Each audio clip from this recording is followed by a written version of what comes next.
that I was thinking that this is Muhammad the Junior, what about Muhammad the Senior? Allah.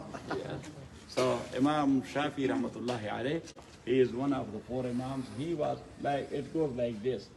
Imam Abu Hanifa was the teacher of Imam Malik, and Imam Malik was the teacher of Imam Shafi. Imam Shafi was the teacher of Imam Ahmad ibn Hanbal, and Imam Ahmad ibn Hanbal was the teacher of Imam Bukhari and Imam Muslim. So that you can call it a golden chain, or silsilatul zahab. So this Imam Shafi rahmatullahi alayh, he studied first in Mecca because when he was a small baby, his father passed away. Originally he was from Palestine. So his mother was from Mecca. She brought him to Mecca and he studied there with the mashayikh of Mecca. And then he was hearing about Imam Malik, the Imam of Medina. So he told his mashayikh, I want to go to Imam Malik. So they say, have you studied his Muwatta? Muwatta is a famous book written by Imam Malik rahmatullahi alayhi in Hadith. So he said yes. So then he went there. It is said that his age at that time was 16, 17. When he arrived and he met Imam Malik, so he said that, Sheikh, I am from Mecca, originally from Palestine, but studied in Mecca, and I am here. So he was thinking that a small kid, he came now and he is a newcomer. So he said, okay, I will hand you over to another alim. So he will give you a dars of Muwatta, and then you will come to me. And he said, about your Muwatta? He said, yes. He said, I memorized it. He said, okay. So this bab or this chapter. So he started relating the hadith, So Imam Malik made a joke. You have to teach me now my own book. So anyhow, this was a great Imam. He studied with him when Imam Malik passed away.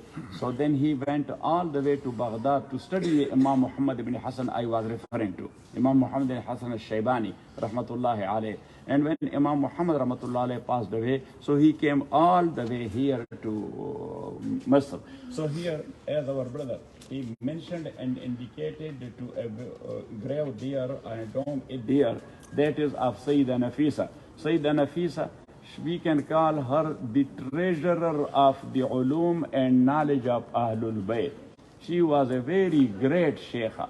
Imam Shafi rahmatullahi alayhi was studying with Sayyida Nafisa. When he was passing away, so he made a will that as the sisters cannot come for janazah, so when you are taking my dead body to my grave, so take me through the house of my teacher Sayyida Nafisa radiyallahu ta'ala anha. So to make the long story short, Imam Malik came here to study with Imam Lays ibn Sa'd. Imam Lays ibn Sa'd was the student of Imam Malik and a well-known name, a very rich man, because he was doing tijara and he was doing zara'a, agriculture and business both. Imam Malik once in Dars, he said that Imam Lays ibn Sa'd is a ajib man.